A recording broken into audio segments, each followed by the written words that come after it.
Marcos capítulo 15, versículo 33. Se você achou, eu vou pedir novamente que você fique de pé para lermos a palavra. No dia de Santa Ceia, até hoje, nós adotamos o procedimento de não dar aula para as crianças. Por quê? Porque no Antigo Testamento não havia culto separado para criança, jovem, adolescente e adulto. Todos tinham que cultuar juntos, o pai, a mãe, o filho, etc.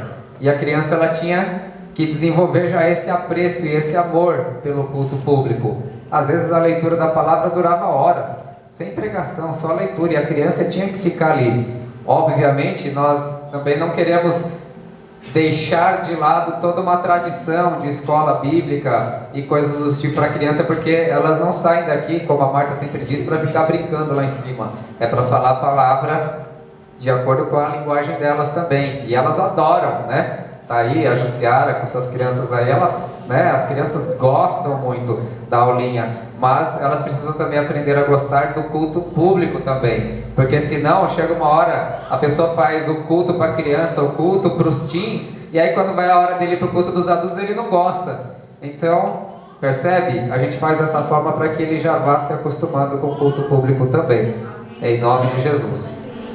Marcos capítulo 15, versículo 33. Cecília. Chegada a hora sexta, houve trevas sobre toda a terra até a hora nona. A hora nona, clamou Jesus em alta voz: Eloi, Eloi, lama sabachthani, que quer dizer: Deus meu, por que me desamparaste? Alguns dos que aqui estavam, dos que ali estavam, ouvindo isso, diziam: Vede, chama por Elias. E um deles correu a embeber uma esponja em vinagre, e pondo-a na ponta de um caniço, deu-lhe de beber, dizendo: Deixai, vejamos se Elias vem tirá-lo. Mas Jesus, dando um grande brado, expirou. E o véu do santuário rasgou-se em duas partes, de alto a baixo. O centurião que estava em frente dele, vendo que assim expirara, disse: Verdadeiramente este homem era o Filho de Deus. Estavam ali algumas mulheres, observando de longe, entre elas Maria Madalena, Maria mãe de Tiago, o menor, e de José, e Salomé, aos quais, quando Jesus estava na Galileia, o acompanhavam e o serviam, e além destas, muitas outras que haviam subido com ele para Jerusalém. Amém. Oremos. Senhor Jesus, esse é o momento derradeiro daquilo que o Senhor veio fazer à terra, Senhor. Já estamos, Senhor, algumas semanas meditando no juízo que o Senhor sofreu, no julgamento, na escolha que fizeram de Barrabás, na covardia, Senhor, de Pôncio Pilatos, no ódio dos saduceus, Senhor, na zombaria dos soldados. Estamos meditando nisso há um tempo, Senhor, e agora é o ápice daquilo que profetizou Isaías 53, Senhor. O Senhor levou os nossos pecados e sofreu o nosso castigo, Deus. Por favor, eu te peço em nome de Jesus, Senhor, que para este público que aqui está nessa noite, o Senhor possa captar a atenção, abrir o entendimento, Senhor, abrir o coração, para que nós possamos entrar no mistério da Tua Sagrada Cruz, Senhor. Peço Tua ajuda para pregar também. Como disse o Binho, tem dias que há algumas dificuldades, Senhor, alguma fraqueza interior ou mesmo física. Pai, por favor, em nome de Jesus, nos ajuda nessa noite, que é noite de Santa Ceia, honrar o que o Senhor fez na cruz. Nos ajuda a meditar nessa palavra, em nome de Jesus. Amém. Os irmãos podem se assentar. Deixa a sua Bíblia aberta aí a partir do versículo 33. Vamos falar aí versículo por versículo a respeito dessa passagem, irmãos. Então, na semana passada, nós estamos estudando o Evangelho de Marcos, versículo a versículo, e na semana passada a gente viu o início da crucificação de Jesus, ou da crucifixão, o modo como ele foi ajudado a carregar a cruz, o modo como ele foi zombado pelos sacerdotes, zombado também pelos passantes, zombado por aqueles que foram crucificados junto com ele. E hoje nós vamos meditar na consumação daquilo que aconteceu na cruz, a sua morte, o modo como ele veio a expirar. Então vamos lá, irmãos, vamos meditar juntos nessa palavra. No versículo 33 está escrito assim: chegada a hora sexta, houve trevas sobre a terra até a hora nona. Chegada a hora sexta, houve trevas sobre a terra até a hora nona. Nós comentamos na semana passada que essas trevas aconteceram do meio-dia até as 3 horas da tarde. Trevas, nas escrituras sagradas, geralmente significam um símbolo do juízo divino. Um símbolo do juízo divino. Há uma passagem em Amós, capítulo 8, versículo 9, em que diz: sucederá que naquele dia, diz o Senhor Deus, farei que o sol se ponha ao meio-dia e entenebrecerei a terra em dia claro. Ou seja, ao meio-dia haveria trevas. Em Êxodo capítulo 10, versículo 22 diz: estendeu, pois, Moisés a mão para o céu, e houve trevas espessas sobre toda a terra do Egito por 3 dias. Então as trevas são sinal do juízo de Deus. Como foi que isso aconteceu? Será que foi por um eclipse? Será que foi um efeito natural? Será que foram nuvens que cobriram o céu? Nós não temos um detalhe de como foi o fenômeno natural a respeito deste acontecimento, mas o que nós sabemos é que foi um ato provocado por Deus. Foi um ato provocado por Deus, não foi uma coincidência da natureza no momento em que Jesus estava sendo crucificado. Não foi uma coincidência, foi um ato provocado por Deus, porque naquele momento Jesus estava sofrendo o juízo de Deus. Jesus estava sofrendo a ira de Deus. Jesus estava sofrendo o castigo que nos traz a paz. Jesus estava levando sobre si as nossas dores e as nossas iniquidades. Jesus estava levando sobre si os nossos pecados. Então Jesus estava sofrendo a ira de Deus. Ele sofreu a ira de Deus, do Pai, para que nós não precisássemos passar por esta ira, para que nós não precisássemos passar por esse julgamento. Por isso que a Bíblia diz que aquele que crê é salvo, porque ele crê, ele coloca sua confiança em Cristo, ele coloca sua confiança em Jesus, que levou sobre si os nossos pecados sobre o madeiro, para que nós não precisássemos passar pelo juízo. Mas aqui, nesse momento, Jesus, diante das testemunhas, diante dos soldados, diante dos sacerdotes, diante dos peregrinos, diante dos passantes, diante das mulheres que estão presenciando tudo aquilo, ele está sofrendo o juízo de Deus. Ele está sofrendo o juízo do Pai. O castigo que nos traz a paz estava sobre ele. E eram trevas. E era a justiça de Deus, porque Jesus, ele é a misericórdia nossa, mas também é a expressão da justiça de Deus. Deus na cruz está mostrando o modo como ele trata do pecado, e aprove a Deus, aprove ao Pai entregar o Filho por cada um de nós. Jesus estava sofrendo naquele momento o juízo do Pai. E aí no versículo 34 diz: a hora nona, clamou Jesus em alta voz: Eloi, Eloi, lama sabachthani, que quer dizer: Deus meu, por que me desamparaste? Jesus, ele sempre tira a força da própria palavra. para suportar os seus momentos mais difíceis, como por exemplo na tentação do deserto. Aqui é uma referência ao Salmo capítulo 22, versículo 1. Deus meu, por que me desamparaste? Popularmente nós entendemos que essa é a quarta palavra de Cristo na cruz. Deus meu, por que me desamparaste? Meus irmãos, as Escrituras dizem que Jesus ele é o Filho de Deus.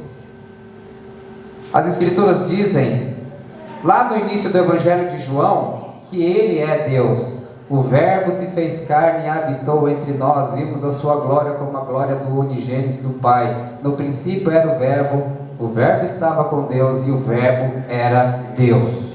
Jesus é Deus. Desde a eternidade não houve nenhum momento em que Jesus foi criado. Não, Ele é eterno junto com o Pai, junto com o Espírito Santo, aquilo que nós chamamos de Santíssima Trindade, aquele que nós chamamos de Santíssima Trindade.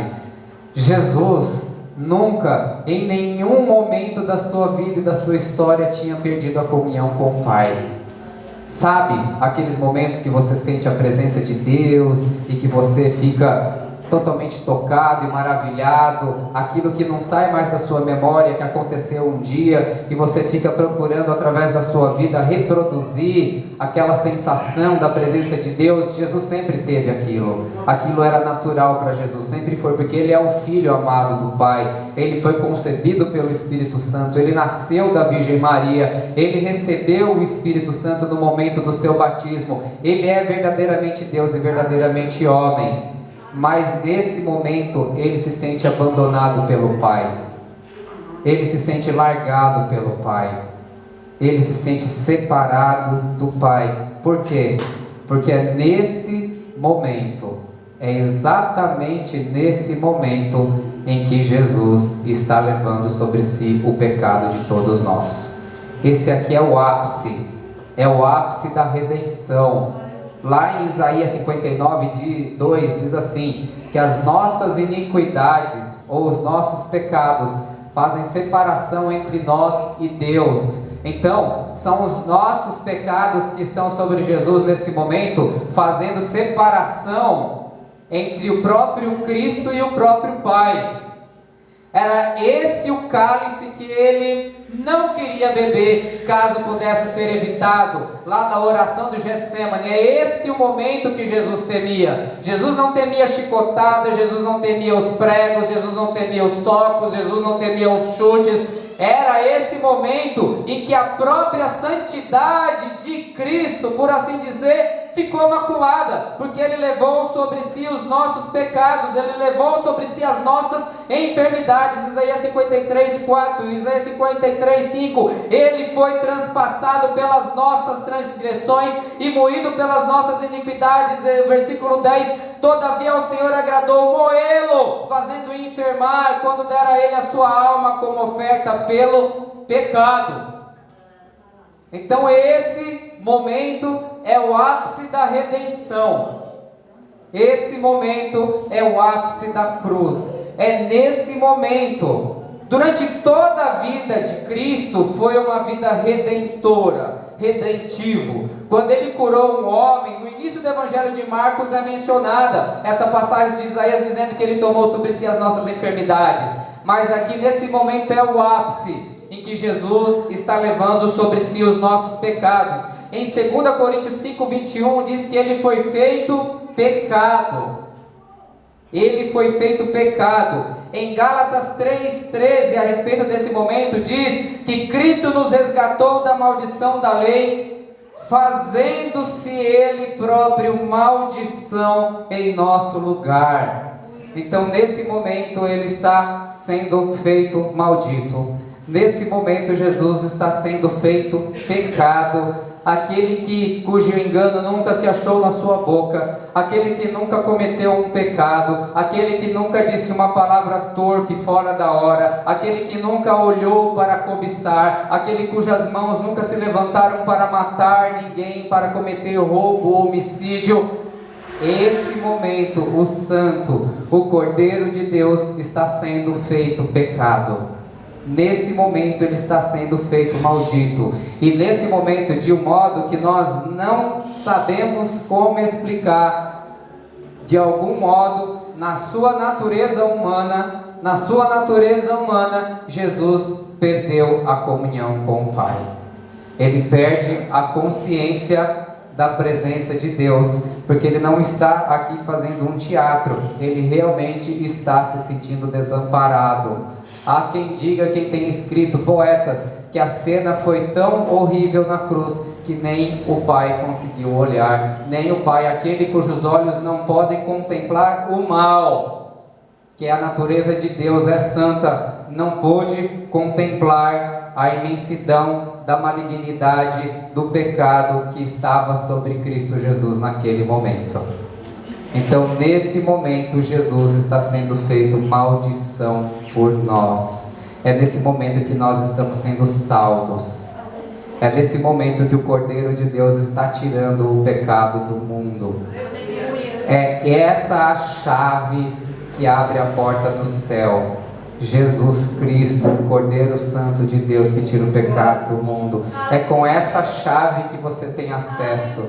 É com essa chave. Essa é a chave que foi dada a Pedro e aos apóstolos, a cruz de Cristo nosso Senhor. É pelo fato do que é feito aqui, nesse momento, que nós podemos ter acesso ao Pai, porque é nesse momento que nós estamos sendo purificados dos nossos pecados.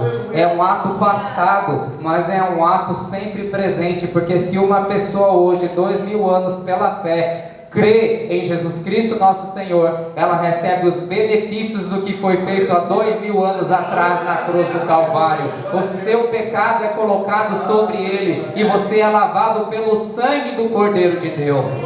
Você recebe os benefícios daquilo que foi feito há 2000 anos atrás na cruz do Calvário. Na cruz do Calvário. E nós vimos que havia várias atitudes diante do que estava acontecendo. Uns estavam zombando, outros estavam criticando, outros estavam xingando, outros estavam blasfemando, uns tinham abandonados, uns estavam escondidos, mas alguns estavam contemplando e prestando atenção, como é sempre na pregação do Evangelho, como sempre acontece. A luta é sempre igual quando se expõe, quando se prega o Evangelho, porque é pela alma dos homens que se está lutando, é pela alma dos homens que se está brigando. E muita gente aqui recebeu as bênçãos do que aconteceu naquele momento ali, naquele momento presente, mas muitos não perceberam, como acontece em qualquer igreja, em qualquer pregação, em qualquer público reunido, em qualquer casa, quando se prega o Evangelho, continua sendo assim. Alguns estão atentos, outros estão dormindo, alguns estão distraídos, alguns não estão nem aí, mas Jesus Cristo está sendo anunciado, sabedoria de Deus e poder de Deus. Esse é o Cristo que nós anunciamos, esse é Jesus o nosso Senhor, e isso tudo, meus irmãos, deve didaticamente nos ensinar o tamanho e a imensidão do que é a malignidade do pecado. A imensidão do que é a malignidade do pecado, que levou o homem mais santo que pisou nessa terra a sofrer o juízo de Deus por nós. Por isso que o castigo que nos traz a paz estava sobre ele. Tende paz hoje com Deus, porque Jesus levou sobre si o meu e o teu pecado. Louvado seja Cristo por isso, glorificado seja o nome de Jesus, verdadeiramente Deus e verdadeiramente homem por nós. Louvado seja Cristo. E aí lá no versículo 35 diz que alguns dos que ali estavam ouvindo isso, ou seja, ouvindo o brado de Jesus, diziam: vede, chama por Elias. Eles confundiram. A primeira hipótese é que realmente foi uma confusão sincera, porque Jesus ele falou no aramaico, Eloi, Eloi. No hebraico seria mais ou menos parecido, Eli. E aí alguns confundiram com o nome de Elias. E havia uma crença que o Messias, lembra? Ele é o Elias que haveria de vir, quando se fala de João Batista, que Elias estaria presente no momento em que o Messias viesse à terra. Jesus disse, realmente estava, era João Batista, mas não reconheceram. Então a primeira hipótese é que eles se confundiram mesmo, realmente, mas pela leitura paralela de Mateus a gente vê que é uma tiração de sarro. Eles sabem que Jesus está clamando pelo Pai ali, por Deus, mas eles começam a tirar um sarro, fazer um trocadilho e dizer: ele está clamando por Elias, ele está clamando por Elias, será que Elias vem salvá-lo? E ali no versículo 36 diz que um deles correu a embeber uma esponja em vinagre e pondo-a na ponta de um caniço deu-lhe de beber, dizendo: deixai, vejamos se Elias vem tirá-lo. Quando você lê esse texto em paralelo com Mateus 27:49, a ideia é mais ou menos assim: eles disseram, vamos ver, ele está clamando por Elias. Provavelmente é nesse momento que Jesus diz a quinta palavra, tenho sede, de João 19:23. E aí, provavelmente um dos soldados pega o que eles estão acostumados a beber. Realmente, é uma água misturada com vinagre ali. O gosto não era muito bom, mas dava para matar a sede. Então, parece que foi um ato de misericórdia mesmo. Ele está sentindo sede, vamos dar. Mas aí, quem estava assistindo falou, não faz isso, vamos ver se Elias dá. E aí o que ele faz na hora? Ele fala, não, tudo bem, me permita fazer isso, vamos ver se Elias vem livrá-lo mesmo. Então você percebe que é uma atitude ambígua de quem dá água a ele. Realmente parece que ele começa movido pela misericórdia, mas aí diante da pressão de quem está tirando o sarro, ele não quer desagradar a galera, mas ele também quer ser misericordioso. Não, me permita fazer isso, a gente vai ver se Elias vem tirá-lo e dá o vinagre lá para Jesus beber. É provavelmente o cumprimento do Salmo 69:21, na minha sede me deram a beber vinagre. Então, Jesus aqui cumprindo a palavra. E aí no versículo 37 diz que Jesus, dando um grande brado, expirou. Se nós formos nos atentar para a sexta palavra de Jesus na cruz, em João 19:30, talvez ele possa ter dito, está consumado. Ou seja, nesse momento, Jesus tem a plena consciência de que a missão que ele veio realizar no mundo, que era levar sobre si os pecados do seu povo, foi cumprida, está consumado. A sétima palavra de Cristo na cruz é: Pai, em tuas mãos entrego o meu espírito. Ou seja, Pai, em tuas mãos eu entrego o meu espírito. Embora antes ele tinha dito, Deus meu, por que me abandonaste? Nesse momento ele retoma a consciência da presença do Pai. Ele sabe que não está sozinho, embora os seus discípulos o tenham abandonado, e ele entrega o seu espírito nas mãos do Pai. E esse brado que ele deu aqui não significa que a morte o levou, significa que ele mesmo deu a sua própria vida. E embora muitos naquele momento possam ter pensado assim, foi um brado de derrota, na verdade foi um brado de vitória, porque na cruz do Calvário ele está expondo e envergonhando publicamente todas as potestades. Ele está tirando a chave da vida e da morte das mãos do inferno. Ele toma para si, porque ele é o Rei dos Reis e ele é o Senhor dos Senhores. Satanás nesse momento é envergonhado, e o escrito de dívida que estava contra nós na forma de mandamentos e ordenanças foi rasgado. Por isso você pode se considerar perdoado em nome de Jesus, porque está consumado. Foi consumado. E antes de morrer, segundo a narrativa de Lucas, ele perdoou seus algozes. Perdoa-lhes, Pai, porque não sabem o que fazem. E antes de morrer, ele ainda diz a um dos malfeitores arrependidos: hoje mesmo estará comigo no paraíso. Esse é o nosso Deus, esse é o nosso Rei, é o nosso Senhor, que mesmo no momento da sua maior dor, ministra perdão e ministra salvação. Esse é o teu Rei, este é o teu Senhor. E aí no versículo 38 diz que o véu do santuário se rasgou de alto a baixo. Foi cantado aqui. 2 vezes. 2 vezes foi cantado aqui hoje. Como é que é? A parte? O véu rasgou, o caminho abriu, tudo consumado está. O véu. O véu rasgou, o caminho abriu, tudo consumado está. É isso. O véu rasgou-se de alto a baixo. Aleluia. O que é o véu? O véu é o que separa o santo dos santos do restante do templo. Dentro do santo dos santos só podia entrar um sacerdote para fazer remissão dos pecados do povo, onde havia um sacrifício. Mas aquele sacrifício ele era insuficiente, porque sangue de animal não pode perdoar pecados dos homens. Apenas cobria, apenas era um símbolo que apontava para algo que iria acontecer. Nós estamos aqui no período da Páscoa, provavelmente havia sacerdotes no templo naquele momento. Você imagina eles lá, se preparando para o culto, ensaiando, vai ter o sacrifício, nós vamos imolar o cordeiro e de repente quando ele olha, rasgou do alto a baixo, sem nenhuma explicação, que mostra o quê? Que esse rasgo não foi um acidente, mas foi uma iniciativa do próprio Pai. Rasgou.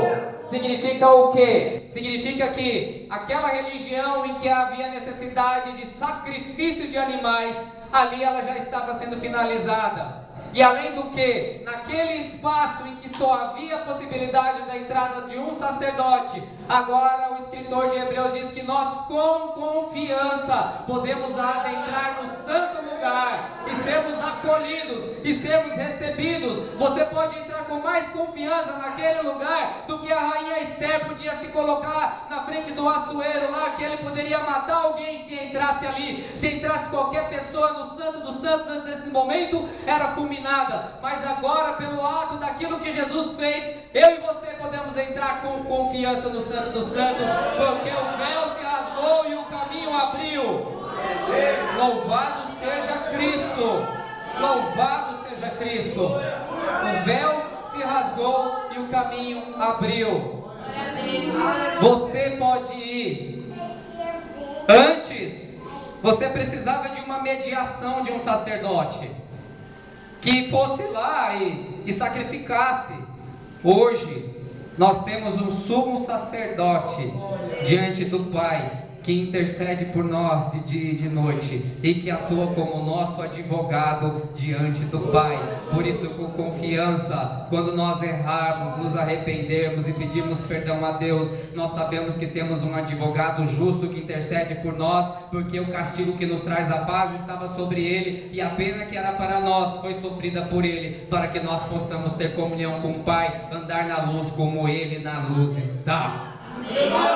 Como ele na luz está. Esse é o nosso Deus, esse é o nosso Jesus. Então não há uma hierarquia religiosa hoje que faça mediação e que tenha esse poder. O sacerdócio hoje é universal.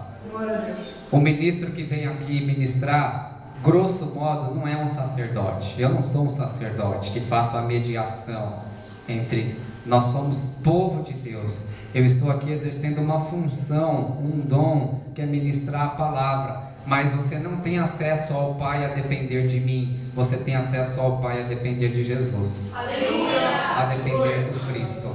Isso te dá uma liberdade tremenda. Isso faz com que você não precise ser escravo de homem algum, escravo de mulher alguma, escravo de nenhuma instituição, de nenhum clero, de nenhum sacerdócio, porque a manifestação do Cristo pode ser tão forte aqui nessa Santa Ceia, como pode ser no seu quarto sozinho com Deus. Isso é muito sério. É isso, meus irmãos, que faz a diferença fundamental entre nós e o catolicismo romano. Porque lá o sacerdote faz uma espécie de intermediação. Aqui o sacerdócio é universal, porque nós entendemos que o véu foi rasgado de alto a baixo para que nós pudéssemos ter acesso ao Pai.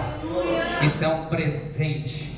Isso é uma graça que foi dada para você. Você foi selado com o Espírito Santo da glória, porque quando você acreditou e você colocou sua confiança em Jesus, o sangue de Cristo te cobriu e você foi lavado de todos os seus pecados. E quando Jesus olha para você agora, Ele não olha você especificamente, mas vê o sangue do Cordeiro sobre a sua vida, assim como Ele viu o sangue por sobre os umbrais da porta na Páscoa, quando Ele foi sobre os primogênitos dos filhos do Egito, mas poupou aqueles que tinham sangue. Ele há de te poupar, porque o sangue de Cristo está sobre a sua vida, se você creu. O sangue de Jesus te cobre. Ele te cobre desde o momento que você creu, para que sobre ti não esteja a ira de Deus, mas sobre ti esteja o perdão de Deus e a comunhão do Pai sobre a tua vida. É isso, meus irmãos, é isso que Jesus fez. Ele pintou os umbrais da nossa porta para que o anjo da morte não nos fira mais, mas nós possamos ter acesso a Ele pela graça e pela fé. Por meio da fé. Essa é a obra majestosa e maravilhosa que Jesus fez por mim, por você. Por isso, nós, embora na nossa fraqueza, precisamos sempre resistir e rejeitar o pecado na nossa vida. A gente sabe que é difícil, que nós temos nossas dificuldades, mas tudo isso didaticamente nos ensina o quanto o pecado é ruim. Então nós devemos, pela misericórdia e graça de Jesus, sempre nos purificar pela lavagem da água, que é a palavra de Deus. Louvado seja Cristo. E aí no versículo 39 diz que o centurião, ou seja, um policial, um soldado da época, confessa a Jesus, dizendo: verdadeiramente esse homem era o Filho de Deus. Incrível, aquilo que os sacerdotes não enxergaram. Incrível, aquilo que os fariseus não viram. Incrível, aquilo que os escribas, os maiores estudiosos das Escrituras, não perceberam. Aquilo que Pôncio Pilatos rejeitou por covardia foi confessado por um soldado romano, pagão, politeísta. Ele reconheceu que Jesus Cristo é verdadeiramente o Filho de Deus. Então Jesus na cruz, Ele consegue convencer um dos malfeitores no espaço de 3 horas a se arrepender, a ponto de ouvir as mais doces palavras que alguém poderia ouvir no momento da sua morte: hoje mesmo estarás comigo no paraíso. E na sua morte ele convence um soldado romano, opressor, provavelmente pagão, politeísta, com sangue em suas mãos. Então ele consegue convencer o marginal e o policial. Ele convence o judeu revolucionário e consegue convencer o soldado defensor do sistema. Ele une em si os opostos, os polos opostos, em uma só carne, em uma só sangue. Jesus, na hora que está morrendo, Ele evangeliza e salva. E salva. Eu fiquei pensando assim, às vezes você leva uma vida, não consegue salvar um. Jesus, na hora que está morrendo, quase sem falar, abrir a boca, Ele salva 2. Difíceis, 2 caras muito difíceis, 2 homens brutos, 2 homens talvez com sangue em suas mãos, mas um o reconhece como rei, o outro reconhece como Filho de Deus. Esse é Jesus Cristo, nosso Senhor. Por isso que Jesus não está nem à esquerda nem à direita. Quem ouça, entenda. Jesus é do alto e atraz a si todos os pecadores, seja da direita, seja da esquerda, seja do centro. Ele é Jesus Cristo, nosso Rei, nosso Senhor. Ele é o nosso Deus, Ele é o nosso Rei. Glória a Deus. Ele evangeliza até no momento da sua morte. Um homem moribundo ali, ferido, rasgado, e ele ainda consegue ali, sem falar muita coisa, sem exercer nenhum milagre, nenhum poder, quando ele foi erguido, ele atraiu todos até ele. Esse é o nosso Rei, esse é o nosso Senhor. Glória a Deus. E aí nos versículos 40 e 41, Fala das mulheres que estavam presentes ali. Ah, essas mulheres. Diz que estava ali Maria Madalena, aquela que foi liberta de uma grande possessão de demônios, que definitivamente não é a mulher da abertura do culto, certo? Provavelmente não é, com certeza não é aquela mulher. Estava Maria, mãe de Tiago, menor, e José. Estava Salomé, mãe dos filhos de Zebedeu. E o texto ainda diz que havia muitas outras. Então não estava somente essas três. No Evangelho de João, fala que estava também Maria, mãe de Jesus, porque ele entrega a mãe dele para o discípulo amado e o discípulo amado para a sua mãe, né? Discípulo, eis aí a tua mãe, eis aí o teu filho. Uma das palavras de Jesus na cruz também. E havia muitas outras mulheres. E o texto diz que eram mulheres que o serviam. Lá, no começo do Evangelho, capítulo 8 de Lucas, diz que muitas mulheres o seguiam e o serviam com seus bens. Sempre as mulheres seguindo Jesus de perto. Aonde estavam os apóstolos nesse momento? Não tinha nenhum. Eu digo não tinha nenhum, porque não há uma certeza absoluta que o discípulo amado fosse João. A tradição diz que era, mas em nenhum momento é mencionado no Evangelho de João que o discípulo amado é o apóstolo João. Provavelmente sim, não sabemos com 100% de certeza. O fato é que a mensagem principal que os apóstolos iriam pregar, eles não presenciaram. Foram as mulheres que viram. Aleluia. Foram as mulheres que estavam ali. E foram as primeiras que testemunharam a ressurreição. Aleluia. Quando eu vi esse texto e estava meditando nele, eu pensei, é como se a igreja fosse um grande bolo. E todo bolo fosse as mulheres, e os homens são ali a cerejinha que está aparecendo. Porque elas sustentaram o Cristo com a sua vida e o seu serviço, o seu ministério. E elas são as únicas presentes ali no momento. Eita, mulheres corajosas! Louvado seja Cristo! A igreja não para de pé com a ausência dessas mulheres santas de Deus que estavam presentes no pior momento que Jesus padeceu na terra. Graças a Deus pela vida dessas irmãs. E elas ainda foram as primeiras, Maria Madalena, a presenciar a ressurreição de Jesus. É muita bênção. E aquilo que os homens pregam, eles não viram. Tiveram que acreditar na boca das mulheres. Olha só. Louvado seja Cristo, meus irmãos. Graças a Deus. Se eu fosse dar uma aplicação para esse texto nessa noite, muitas poderiam ser dadas, mas eu gostaria de te falar a respeito da noite escura da alma. O que é a noite escura da alma? A noite escura da alma é quando um santo de Deus, embora não tenha cometido pecados, embora não tenha cometido erros, ele passa por uma situação tão difícil na vida, que é como se ele sentisse que Deus não estivesse mais com ele. Ele não fez nada para provocar aquilo. Não são os pecados dele. Por exemplo, José do Egito. Ele era um homem como nós, não era perfeito, mas ele não fez nada que merecesse que ele fosse vendido como escravo. E depois, servindo fielmente na casa de Potifar, ele não fez nada que merecesse a prisão. E aquele homem, devoto a Deus, que não havia pecado contra seus irmãos a este nível, e nem contra o seu chefe, o motivo pelo qual ele foi preso, estava em uma prisão. Ali foi talvez a noite escura da alma para ele. Como por exemplo Jó, diante de uma discussão cósmica entre Deus e Satanás. Ele, Jó, que era como nós também, não era perfeito, também tinha pecado, mas não para que merecesse viver e passar por tudo aquilo que ele passou. Jó viveu a sua noite escura da alma. No momento do seu consolo pela boca dos amigos, foi ainda pior.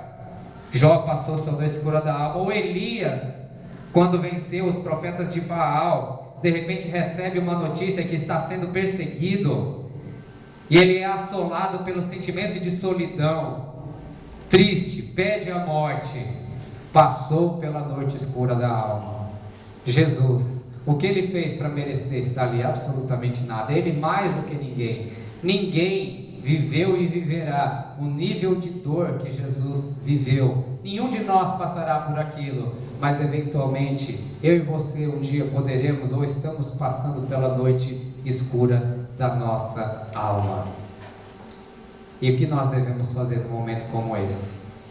A gente tem que saltar do Deus meu, por que me abandonaste? Ao Pai, em tuas mãos entrego o meu espírito.